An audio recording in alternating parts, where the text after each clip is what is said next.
The tremendous explosion of life that began in the oceans of the Cambrian was still going strong at the dawn of the Ordovician, the second of the 6 great periods that make up the Paleozoic.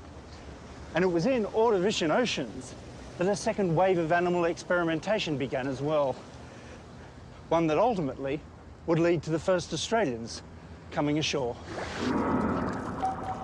With the seas now crowded with life, the first tentative footsteps onto land were not far away. Now, at the time, Australia was just one of an exotic collection of lands, including India, Africa, South America, and Antarctica, that today we call the supercontinent Gondwana. Australia's position was just about here, right at the tip, just north of the equator, and mostly underwater. Oceans were rising around the planet, and seawater flooded in across parts of Central Australia. At the time, the sea of sand we know today as the Simpson Desert was slap bang in the middle of the Larapinta Seaway, a tongue of warm ocean water that licked right across the country. Back then, this bouncy drive would have been a bumpy boat crossing.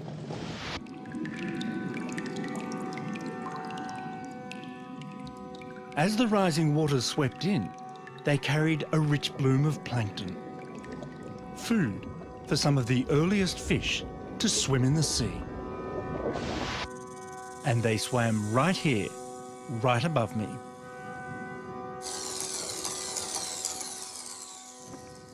The last vestiges of the old Larapinta seafloor lie tumbling from the top of the Mesa-shaped hills of the Simpson Desert.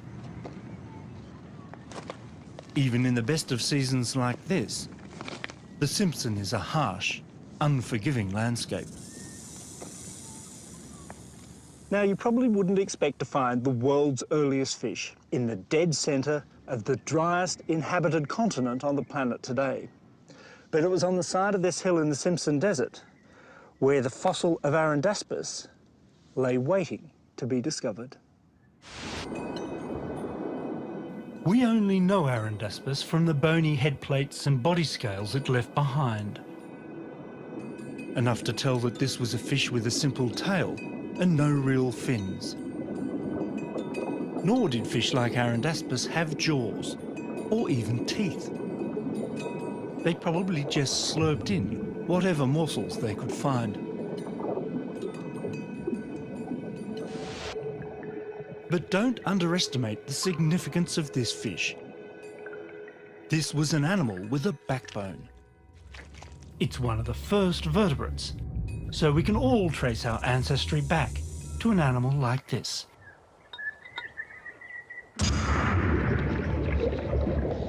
But giant invertebrates ruled these Ordovician seas.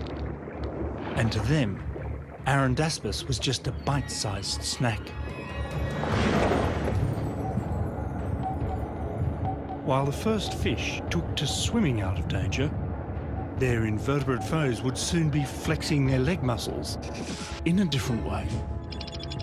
Time to put the foot down and head for the seaside in the Silurian.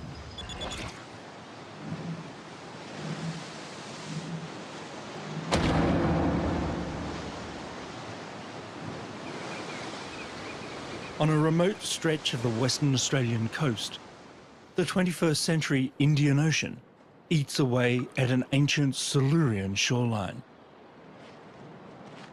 Wind and water have exposed the burrows of long-gone animals in the sandy coastal cliffs. The original inhabitants of the burrows remain a mystery, but not the predators attracted by such rich pickings along the prehistoric shoreline. Clues to their identity are revealed in the rocks of nearby Murchison Gorge. Here, the river has sliced deep into the Silurian past. My goodness, what a view. The Murchison Gorge back in the Silurian wasn't a gorge at all, of course. It was a vast estuarine floodplain with rivers winding down from the hills in the distance, carrying sand into the sea. But for the first time in the history of the planet, those Silurian shorelines down there were alive with animal activity.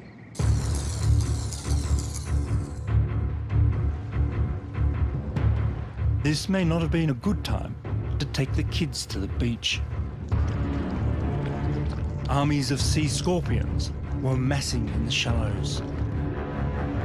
Known to paleontologists as eurypterids, some of these intimidating arthropods grew as long as a man is tall, and they bristled with armoured legs and fearsome claws. Far less threatening was this bloke. Calbaria was probably an ancestor of modern crustaceans and grew about as long as a king prawn.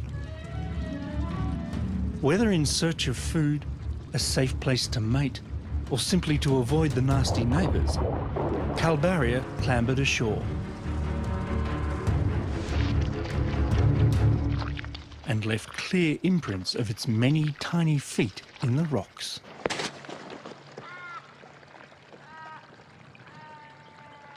A descent into Murchison Gorge takes you back to those ancient Silurian shorelines. Down here, it soon becomes clear that the sea scorpions followed Calbaria ashore. This is what we call track central. I can see why. Yeah. There are tracks everywhere. This is probably the best site in the park to look at these eurypterid tracks. Our animals come through here, So in shallow water. shallow water. Okay, been slipping and sliding a little bit as it comes around the corner. That's exactly right. But here, I mean, I can see clearly this is kind of sloppy-looking track Yep, here. it is, it But is. once you come over here, you start seeing really discrete footprints. Clear, graphic demonstration of a creature walking out of the water and onto dry land. And where we are here in the depth of the gorge, we're in the oldest of the Silurian sediments in this area. Quite a historic little spot you've got here. Very, very. These trackways offer some of the oldest evidence for animals on land. And even though these formidable beasts could not stray far from the water's edge, a beachhead had been established. So this seems to be how the animal invasion of the land began, with a scary assortment of arthropods with attitude slinking and scuttling ashore onto the wet sands of a new frontier. But this wasn't just a continent to exploit. There was a whole planet for the taking. Waiting beyond the breakers were all the wide brown lands of Earth.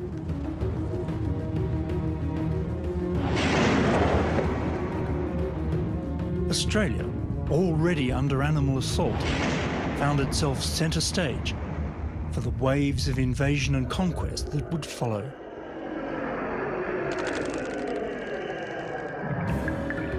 But animals were not going to get far inland without help from plants.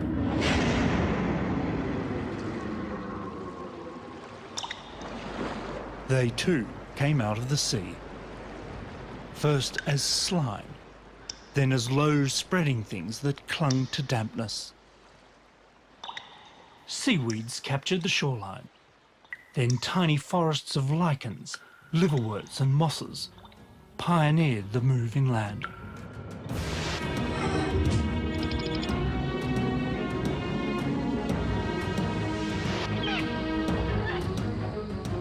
Today, we take for granted the plants around us. It's their oxygen we breathe, their food we eat. But the land can be a tough, dry place to live. And any plant going to make it big out here needed a thick skin and a little internal fortitude. Just such a plant first took root somewhere around here.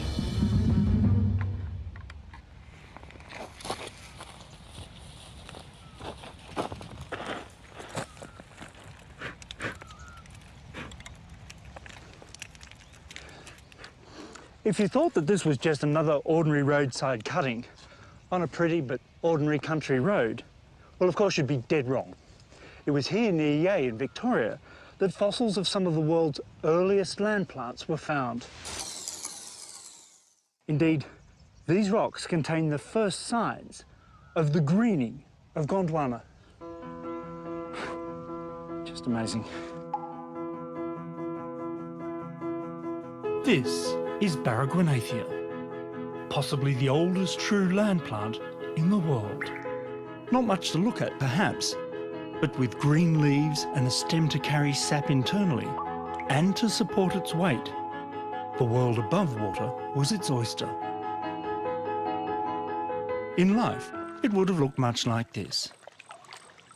This is a lycopod or club moss, as was ᴅᴏᴄᴜᴜᴜ, rising out of the water in a coastal bog in Queensland today.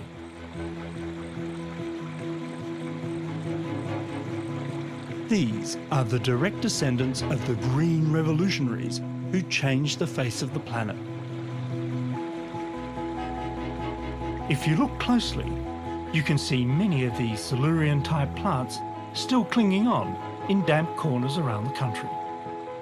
Here's a rainforest Selaginella, a tropical tassel fern, a club moss in Tasmania, even a Psilotum in Sydney.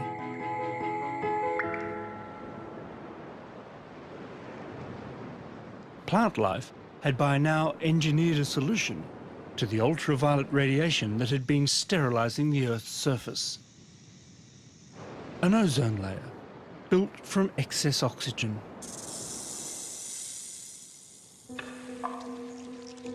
The low spreading thickets provided the perfect humid cover for other arthropod forms like millipedes, centipedes and mites to make the transition to land complete. Some molluscs even brought their own homes, because it was still not a very welcoming place.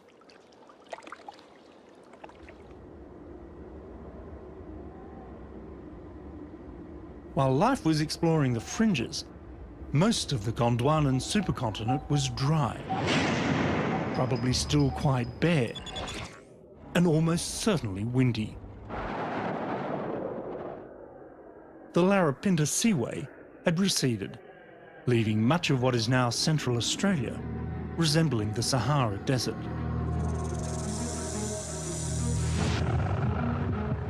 And that desert became mountains.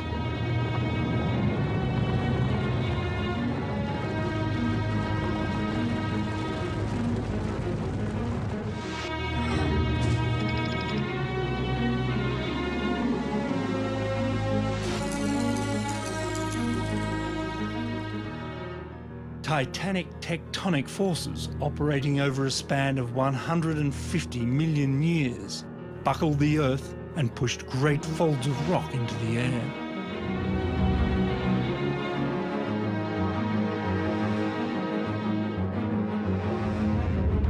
In their heyday, Central Australia's McDonnell Ranges would have been a mountaineer's dream, as high, it's thought, as any on Earth today. But Australia would never experience mountain building on this scale again.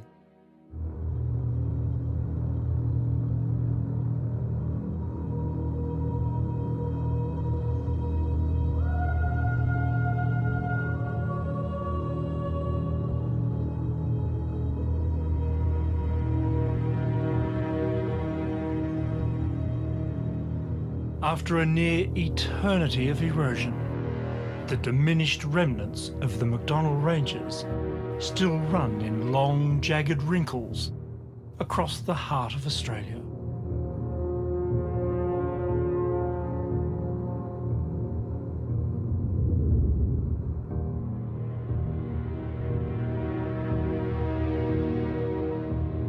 From the air, they protrude into this ancient landscape, like the bony skeleton over which the dry skin of a tired continent is draped.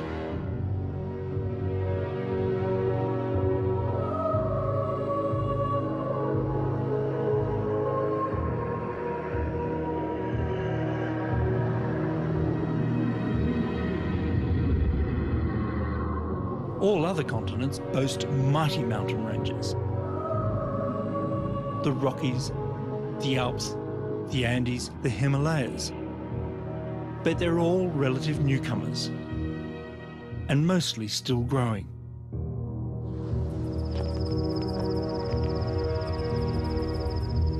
What sets Australia's landscape apart is its venerable antiquity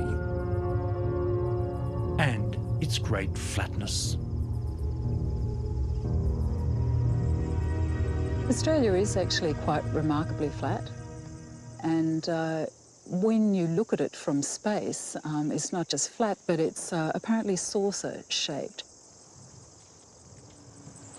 It's a saucer that holds many secrets for geologist Lisa Worrell. Her interest is not so much the bedrock of the outback, but the story of all its eroded remnants, accumulated over a vast gulf of time. We know parts of Australia have been exposed for millions, if not billions, of years.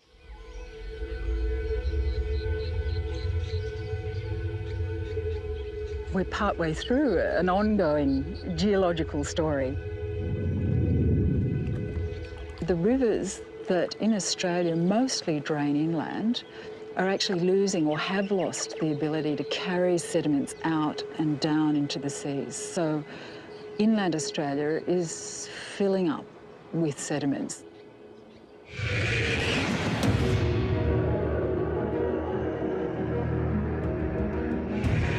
Outback Australia is drowning in sand.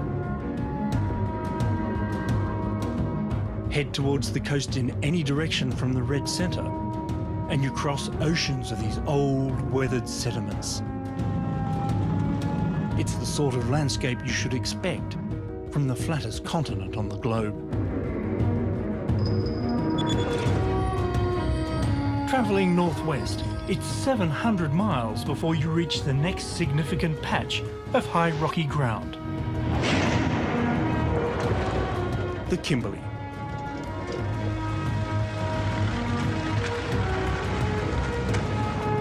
While mountains were still pushing skywards in the continent's heart, up here in ᴅᴏᴏᴏᴜᴜ National Park, others were already wearing down to nothing.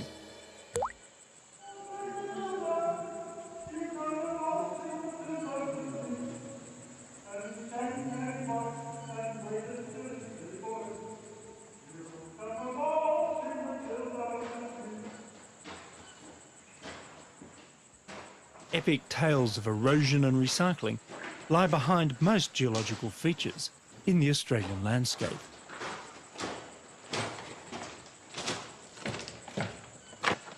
The sands and gravels that made the ᴅᴏᴏᴜᴜ Ranges started arriving here about 375 million years ago, dumped by rivers that wore away highlands far older and now long gone.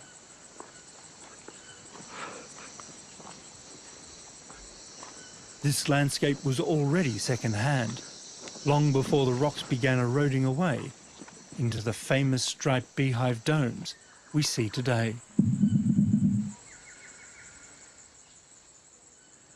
The distinctive striping of the rocks here is a dead giveaway to how the ᴅᴏᴏᴜᴜ were formed, layer by layer, as mighty rivers washed sediment from distant mountain ranges to fill the basin.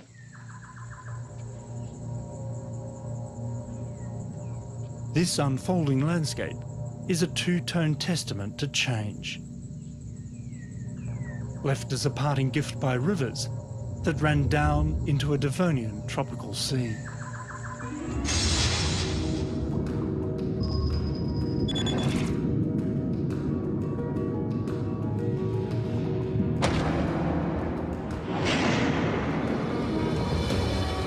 "300 dusty miles to the west of the ᴅᴏᴜᴜs, and you can run down to that same ancient sea. Once home to some of the most spectacular tropical reefs on the planet."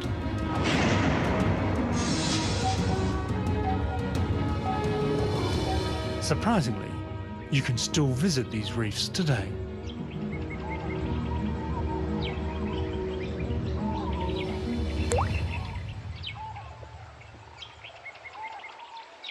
I'm standing at the base of the Great Devonian Barrier Reef. These towering limestone cliffs were once towers of life rising into the clear sunlit waters of a colossal reef system that once circled the Kimberley.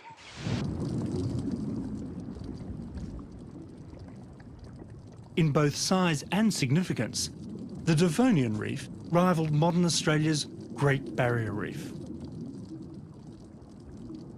Its limestone ramparts were once festooned with crinoids and corals, sponges and sea squirts, and many other creatures still found clinging on in tropical waters. That Devonian life has gone, but the great reef walls still stand to this day. It's easier to see from the air. In the same way that the Great Barrier Reef fringes the Queensland coast today, the Great Devonian Reef skirted in a sweeping curve around the Kimberley hinterland for perhaps 600 miles. Reef after reef line up across the landscape as if a giant bath plug had been pulled.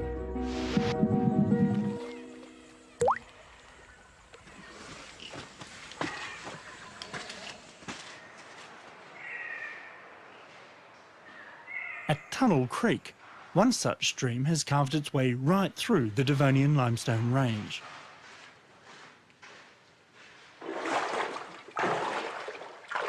It's a deliciously cool change from the sweltering heat outside and offers dark access to the very heart of the reef itself.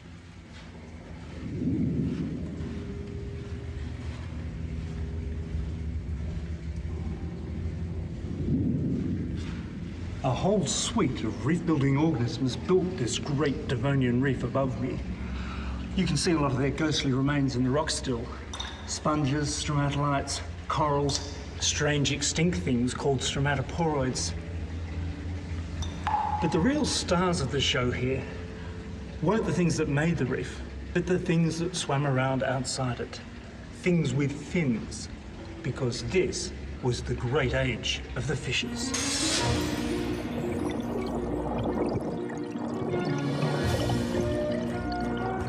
It was in the Devonian that for the first time fish filled the oceans. Fish of all shapes and sizes. Just not quite the shapes and sizes we see today.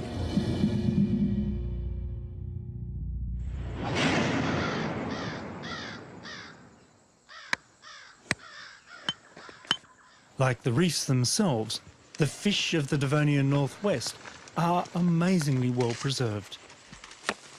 Protected in limestone nodules, scattered across nearby Gogo Station. Ow. You don't get a lot of bites around here. About one nodule in every 1,000 yields a good fossil strike.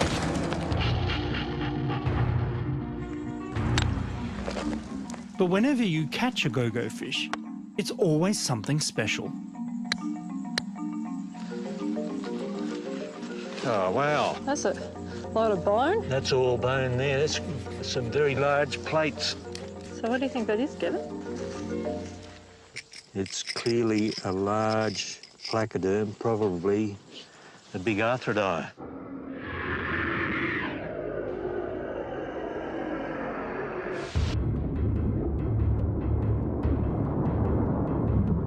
Kings of the Devonian seas were the placoderms. Fish had moved on since the days of Arundaspis. Now they had jaws, fins and teeth to go with their bony head plates.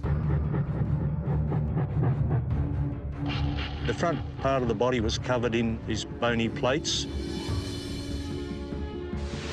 And then the tail would be pretty much shark-like. They were, in fact, very agile, successful predators. They had a highly developed sensory system. Some of them had electrosensory perception, like modern sharks and rays. Many of these fossil features have been preserved in fabulous 3D. Oh, look, There's some ridging. The go-go nodules have protected the fossils from being crushed. I think it might be in ᴅrᴅᴏᴜᴏᴜᴜ. A nice bath in acid's going to clear it up. Soak it in some water and scrub it with a toothbrush. And it'll be I know, if I'm not getting a shower at night, this fish certainly isn't.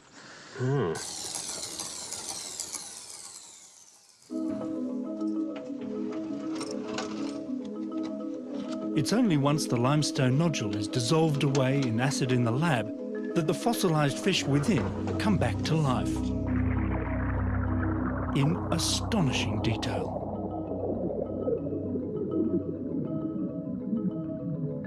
Scales, teeth, eye sockets, brain cases, bones and fin rays. The fish are all so fabulously well preserved for their age that even soft body bits can be made out. In more ways than one, these are pretty sexy fossils. Well, this one here is particularly interesting because it's one of the few male fossils that we have. And we can tell that because it has this clasper. What, like in a shark? Very much like a shark. This bony tube structure is the oldest confirmed male appendage, a fishy private part for impregnating a female.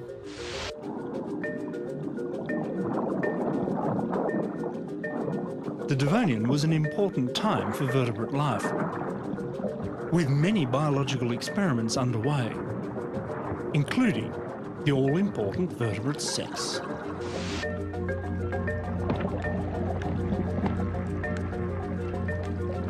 Even today, sex in the sea can be a bit of a hit or miss affair, a trade-off between precision and plenty. Without coupling and live birth, vulnerable progeny sink or swim on their own. Not a strategy destined for success on land.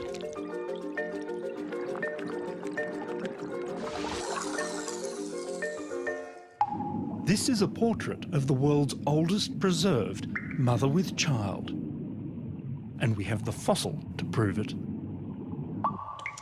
This is perhaps our most famous discovery to date. This is the mother fish, and this is the real kind of clincher we had that you could have live birth. And it's this little structure here, right around the bottom, and that is the umbilical cord, which is attaching the mother to her unborn embryo. My goodness, that's the world's earliest umbilical cord we know of. It is. It's the world's earliest evidence of live birth in any vertebrate. Our backboned ancestors were making all the right moves. Already on the road to becoming social, smart and sexy. And they were everywhere.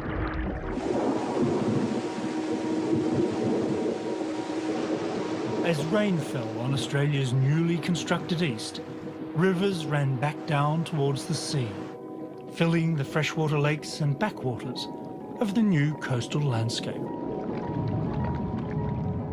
Throw a line into one of those Devonian rivers and you would have caught plenty of fish that looked almost identical to this.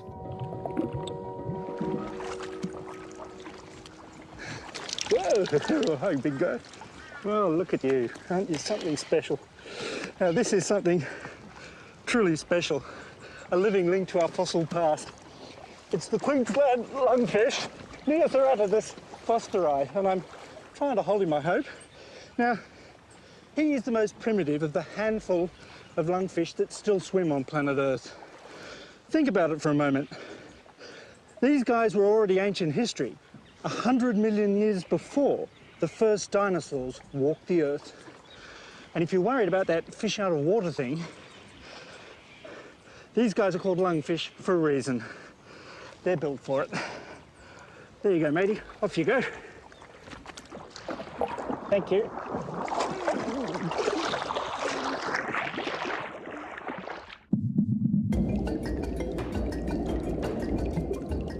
When lungfish moved from the sea into fresh water in the Devonian, they brought with them the ability to breathe with or without gills when the going got tough.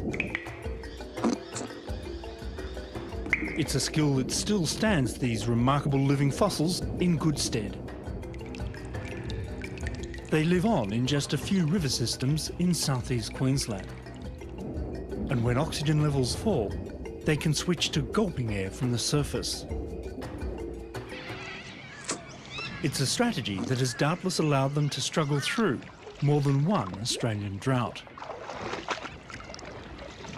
Not all fish have been so lucky.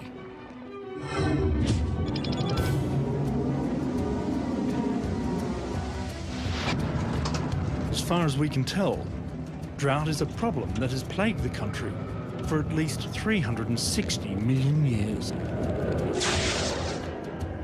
We know this because in 1955, the local council sent a bulldozer to smooth out a bad bend on the ᴏrᴅᴏᴏᴜᴜ to ᴅᴏᴏᴏᴜᴜ Road.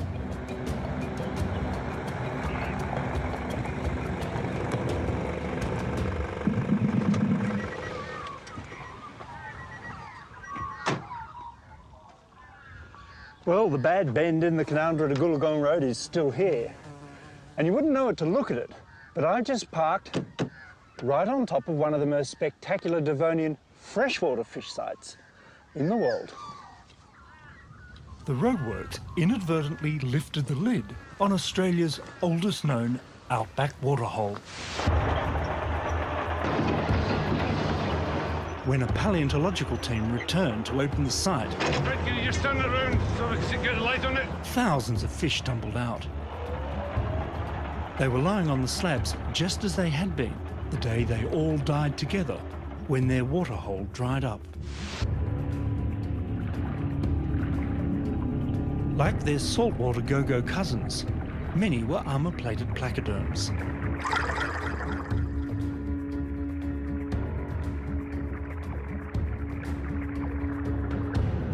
There were lungfish here as well, and another related group of fishes with four-lobed fins that we humans should be very thankful for.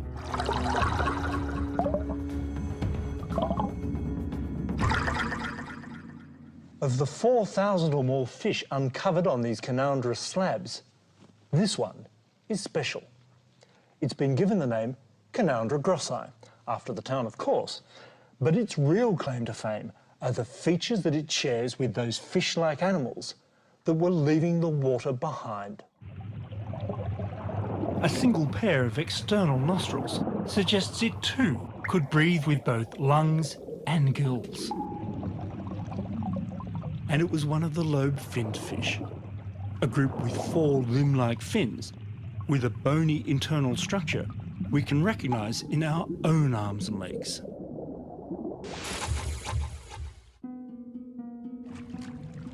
It's not hard to imagine that somewhere in the drying Devonian waterhole at Canandra, at least one of those fish might have got away by walking onto land. And this is why. Hard evidence in the form of fossilised four-legged footprints of about the same age and found near the Genoa River in Victoria.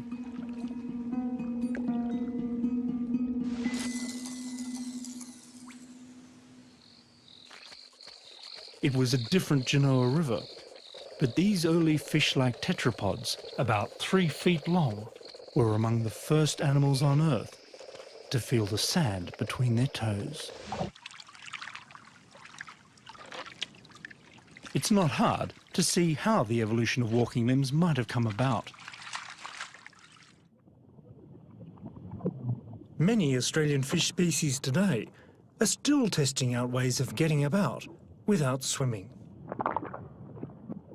This is the aptly named handfish, hopping and skipping its way along the Derwent estuary in Tasmania. And this, that master of the tropical mangrove, the mud skipper. However they'd managed it in the first place, amphibians soon walked out into the botanical wonderland of the Carboniferous.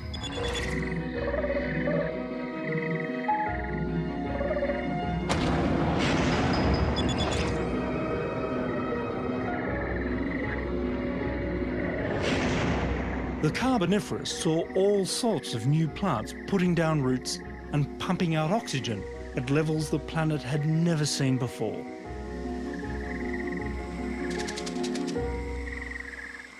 Huge forests, especially in the northern hemisphere, helped push up oxygen levels in the atmosphere perhaps 50% higher than today. The extra oxygen saw some invertebrates grow to enormous sizes.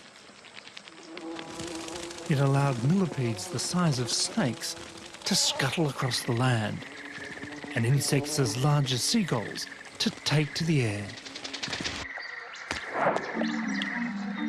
The rich insect pickings on offer must have favoured the spread of the amphibians now moving through the landscape. But like their froggy descendants today, these ancestral four-legged animals needed to return to water to reproduce.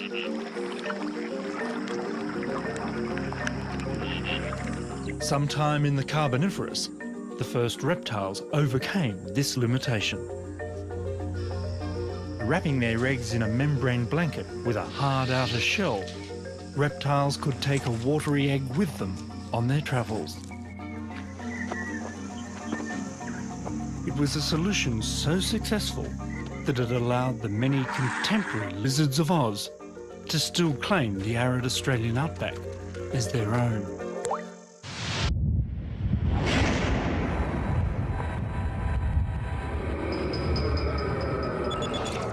There was yet another Carboniferous legacy left out here. The greening of the Earth began to at least partly turn Australia red. The highly oxygenated atmosphere began to rust the iron-rich soils and rocks of the outback. And some rocks out here are bigger than others.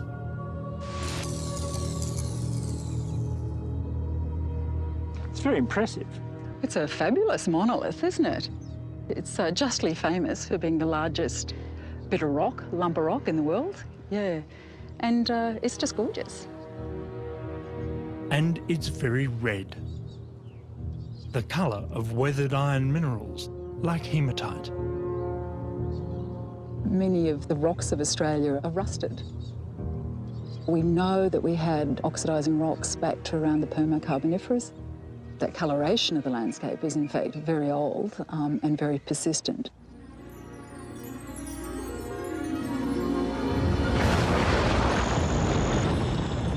But at the end of the Carboniferous, just as world domination lay within the reptile's grasp, the changing world threw up another great climate challenge.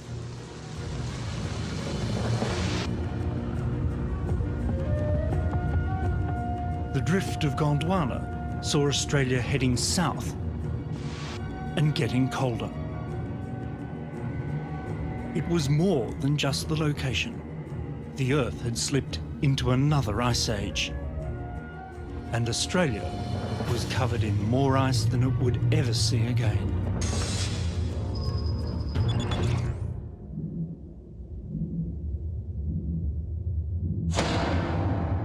By the time we reached the Permian, a deep chill had settled in.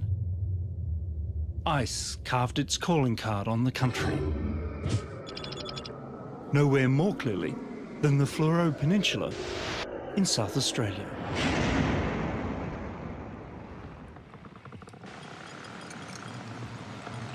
The bedrock here was scoured by glaciers. All these long scratches and grooves in this smooth surface were gouged by rocks and debris being dragged along at the bottom of an ice sheet, flowing in this direction.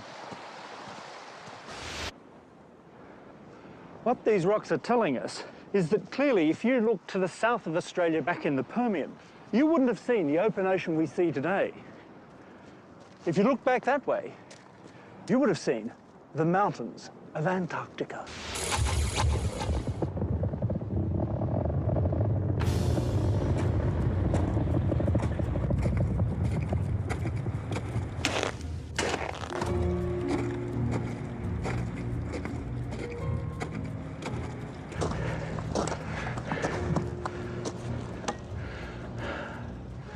It's incredible to think that if you travelled to Australia in the early Permian, the landscape probably looked much like this over at least the southern half of the continent. Evidence for ice can be found stretching across the country, from the Kimberley to the coast of Tasmania.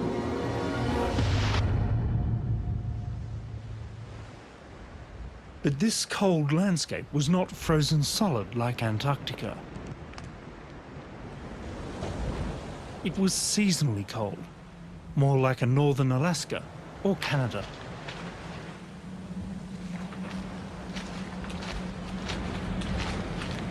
Well, Permian Australia might have been freezing cold, but it was far from lifeless. These remarkable rocks on Maria Island are just stuffed to the gunnels with shellfish. And nearly every one of the animals in the rocks here, and in the rocks behind me, and the cliffs in the distance, belong to one species of clam. This one, called ᴅrᴅᴏᴜᴜᴜᴜ.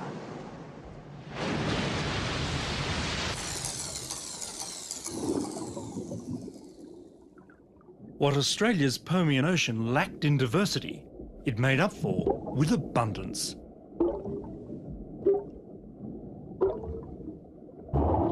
Life crowded the seafloor.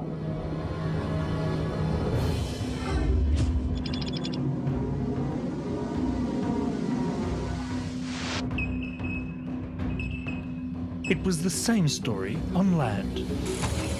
And the proof can be found hidden underneath Australia's moist eastern seaboard. Much of it right under modern Sydney. Beneath the eucalypt forests that surround the city of Sydney today lie cool climate forests, far more ancient. Welcome underground, gentlemen. Ground floor of the Permian.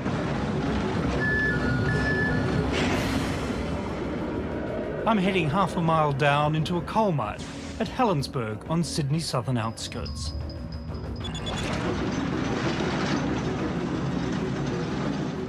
The seams of rich black coal here have been mined for longer than any other in the country. What you're looking at here is the exhumation, half a kilometre underground, of the dead black graveyard of a vast swampy forest that once stretched right across the Sydney Basin.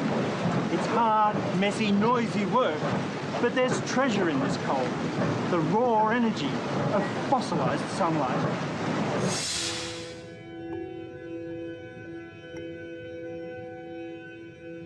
Half the energy used to light Australian homes, fuel industry, cool beer and power this program comes from Permian plants buried faster than they decomposed over 250 million years ago.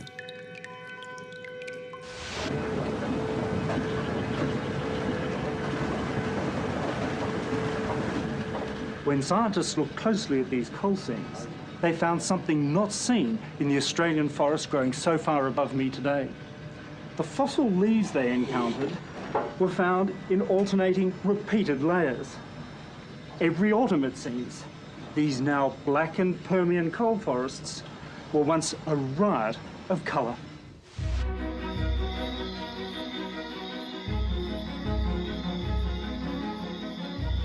One tree above all others dominated the Permian forests, Glossopteris.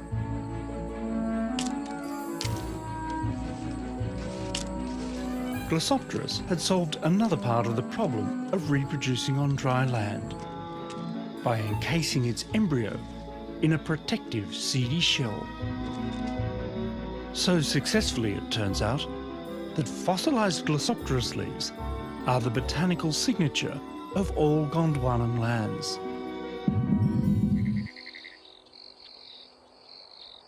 The planet had come of age in the Permian. Here was a world with great oxygen-producing forests, inhabited by animals with 4 legs. Insects had taken to the skies, and the seas were brimming with animals. Life on Earth was going swimmingly well. And then, suddenly, everything went diabolically wrong.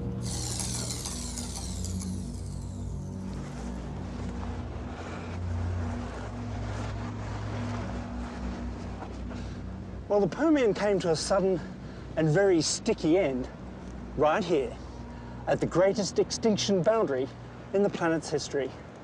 Now, this black coal is the last coal to have been deposited anywhere on Earth in the Permian, the last of the great Gondwana and Glossopteris swamps. But it also marks the bitter end for over 80% of all species alive on the planet at the time. This truly was the world's greatest cataclysm.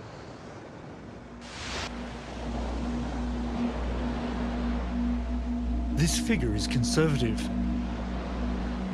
Some estimates have 95% of all species dead and gone, wiped out in a geological blink.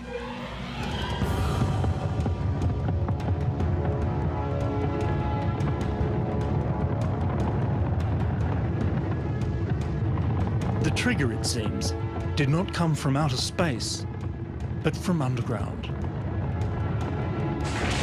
It's now thought massive volcanic eruptions in Siberia pushed CO2 levels sky high and the planet into a runaway greenhouse crisis. These were the days when our living Earth nearly died. Acidified and stagnant, great swathes of the ocean festered. Toxic bacteria took over from plankton, and deadly hydrogen sulfide spilled into the skies.